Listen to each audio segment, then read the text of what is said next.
Hello friends. भाई, daughters को बहुत दिन से जिस आज़ादी की प्रतीक्षा थी, वो आखिरकार उन्हें विनीता शर्मा वर्सेस राकेश शर्मा की जजमेंट के साथ मिल ही गई। जी हाँ, सही मायने में जिस दिन ये जजमेंट प्रोनाउंस हुआ है, यानी कि 11 अगस्त 2020, डॉटर्स के लिए उस दिन को इंडिपेंडेंस डे कहा जा सकता है। समुद्र तट पर आज घूमते घूमते इसी जजमेंट के रिमेनिंग पार्ट्स की डिस्कशन करेंगे। तो आइए बिना देरी शुरू करते हैं आज का ये वीडियो। तो भाई, जैसा कि हमने कहा था, थर्ड सिचुएशन के साथ हम आज के वीडियो का प्रारंभ कर रहे हैं। तो देखो, थर्ड सिचुएशन में एफ जो है, ही डाइड इन 1995। डी के तीन भाई हैं, S1 S2 S3, and they continue to occupy equity house. D की शादी हो जाती है और डी अपने पति के साथ चली जाती है। पहला प्रश्न, क्या वो इस स्थिति में 2020 में पार्टीशन कर सकती है? अब इतनी सिंपल सिचुएशन तो है नहीं, जैसा कि हमने पिछले वीडियो में बताया था। यहाँ पर इस सिचुएशन में जो है, S1 S2 S3 जो है वो असर्ट करते हैं कि भाई पिता की मृत्यु के साथ ही जो है ओरल पार्टीशन हो चुका था इन 1995।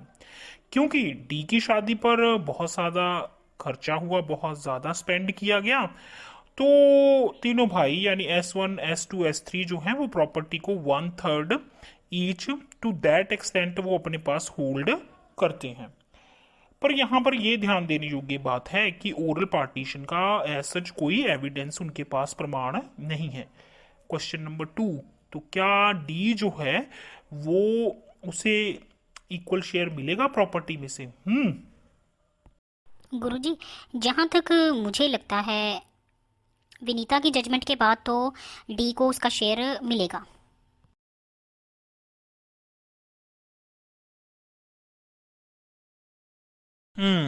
भाई गुगू, शाबाश, तुमने यहाँ पर बहुत लॉजिकल आंसर दिया है। तो देखो गर्ल्स, इस जजमेंट के बाद यानी विनीता की जजमेंट के बाद भाई, जैसा कि फैक्ट्स दिए गए हैं कि इस सिचुएशन में कोई डॉक्यूमेंट्री प्रूफ नहीं है या कॉन्टेम्परेनियस हमारे पास एविडेंस नहीं है कि भाई ओरल पार्टीशन वास्तव में हुआ था।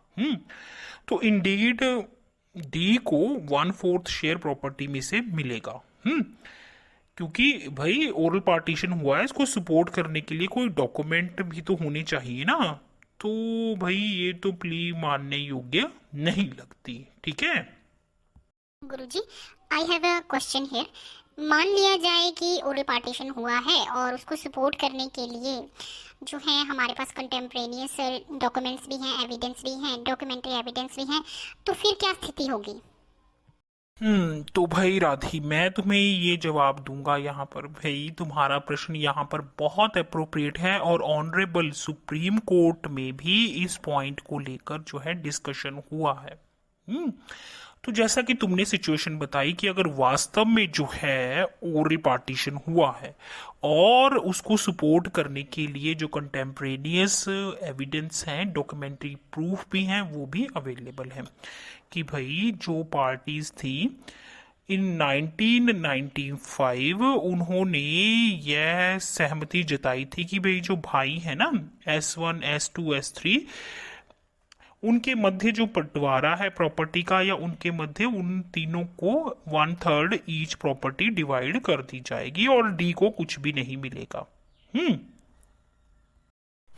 देखो राधी और गुग्गू, अब इसको अच्छी तरह से समझने के लिए एक इलस्ट्रेशन का प्रयोग करते हैं। यहाँ पर देखो, मान लेते हैं कि एफ की जब मृत्यु हुई इन 1995, तो जो सभी बच्चे थे वो मेमोरेंडम ऑफ फैमिली सेटलमेंट, एक अनरजिस्टर्ड डॉक्यूमेंट है पर उसमें एंटर हो गए। ठीक है।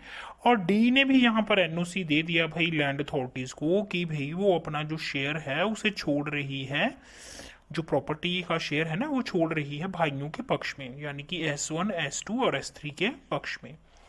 तो फिर यहाँ पर जो है प्रॉपर्टी S1 S2 और S3 के नाम पर रजिस्टर कर दी गई, फॉर्मली इन रिकॉर्ड्स ऑल्सो 1/3 ईच, डी की कंसेंट पे। अब ध्यान से सुनो, डी की कंसेंट पे तो गर्ल्स अब यहाँ पर उसका जो राइट है वो डिफीट होता है, डी का जो राइट है।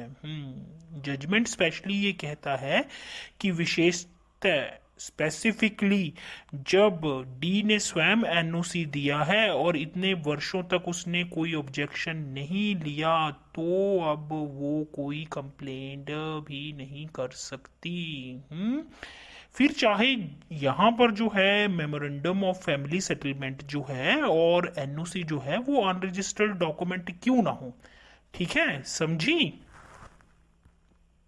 किंतु अब यहाँ पर ध्यान दो, सेफगार्ड के लिए जो ऑनरेबल सुप्रीम कोर्ट की ये जजमेंट है वो कहती है कि भाई, हेल्ड करती है कि भाई प्रूव करने का बर्डन यहाँ पर भाइयों का रहेगा, यानी कि S1, S2, S3 पर रहेगा कि भाई ओरल पार्टीशन स्वीकार करने के योग्य एक हैवी डॉक्यूमेंट है।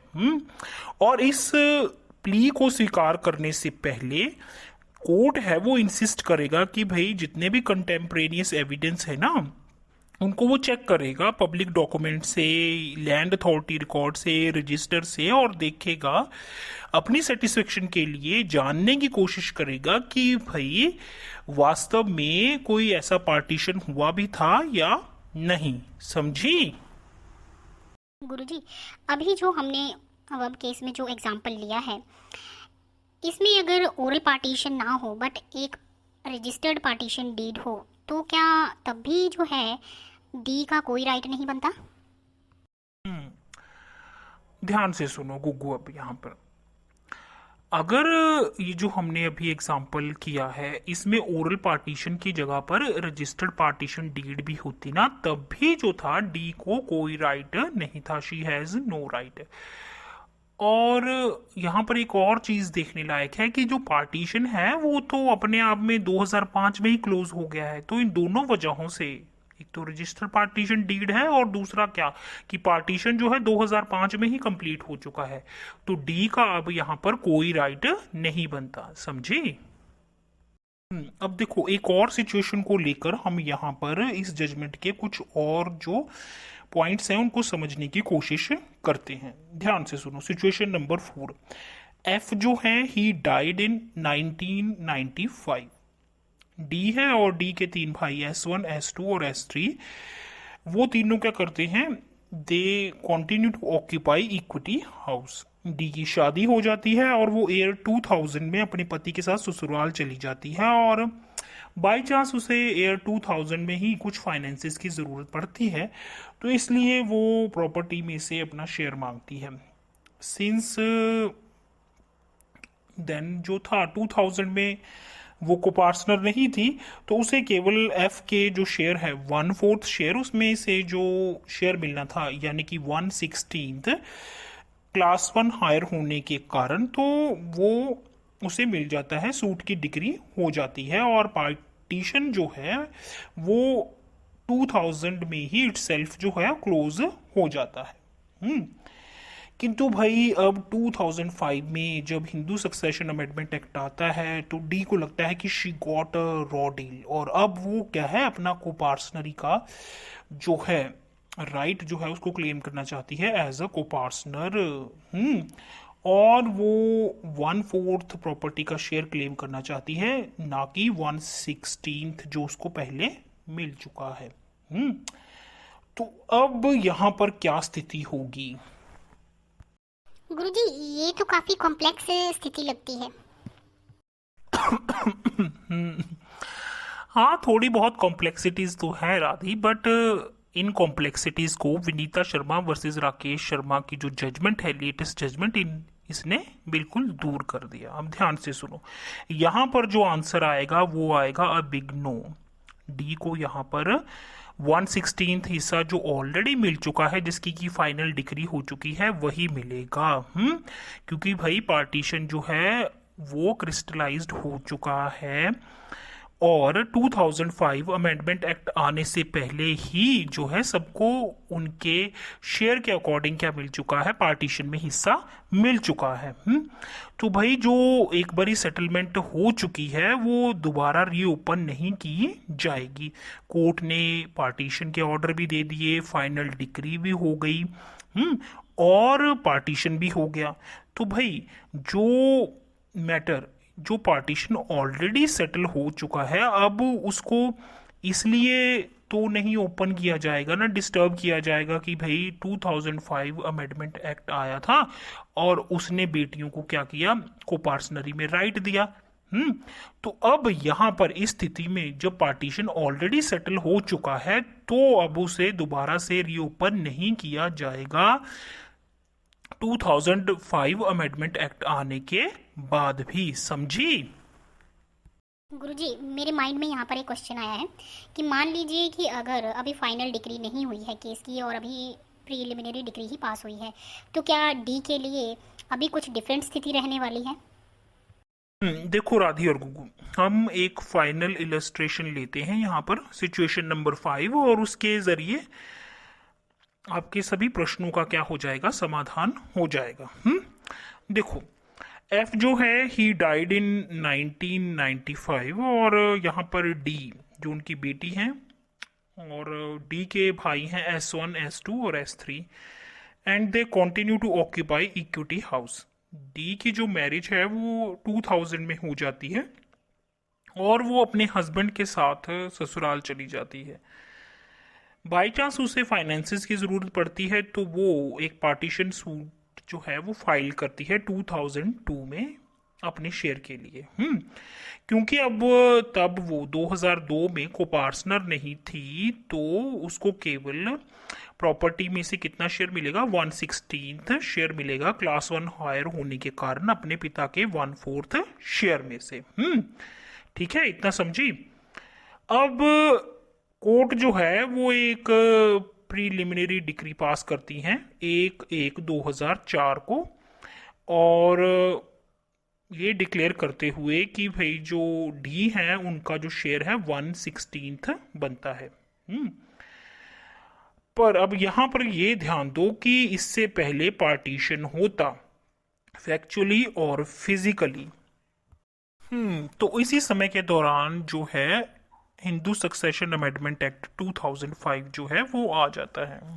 तो देखो भाई, अब यहाँ पर जो डी हैं वो ओवरनाइट क्या बन जाती हैं, कोपार्टनर बन जाती हैं, उन्हें भी कोपार्टनरी में राइट मिल जाता है। तो अब यहाँ पर डी जो हैं वो 1/4 शेयर के लिए इंटाइटल्ड हैं, ना कि 1/16 जैसा कि प्रीलिमिनरी डिक्री में पास हुआ है। अब जो है उन्हें 1/4 शेयर मिलेगा, और जो न्यू लॉ है ना उसके अकॉर्डिंग ही प्रीलिमिनरी डिक्री को क्या किया जाएगा, अमेंड किया जाएगा। क्योंकि भाई यहाँ पर ना तो एक्चुअली ना फिजिकली जो है अभी पार्टीशन हुआ है, और न्यू लॉ की जो कंडीशन है वो यहाँ पर अप्लाई होगी। उनके अकॉर्डिंग जो डी है अब वो इक्वल कोपार्टनर हैं अपने भाइयों की तरह। तो यहाँ पर इस जजमेंट के बाद डी की जो इंटाइटलमेंट है that is for 1/4 share instead of 1/16 जैसा कि प्रीलिमिनरी डिक्री में तय किया गया था। समझी? गुरुजी, इस तरह से तो ये बहुत ही प्रोग्रेसिव और लैंडमार्क जजमेंट कही जा सकती है। जी हाँ, कुछ ऐसी ही लैंडमार्क जजमेंट्स के साथ, कुछ ऐसे ही लीगल प्रोविजंस और लैंडमार्क केसेस के साथ एक बार फिर आपके समक्ष प्रस्तुत होंगे। तब तक के लिए दीजिए चतुर और चाणक्य की टीम को इजाज़त। धन्यवाद।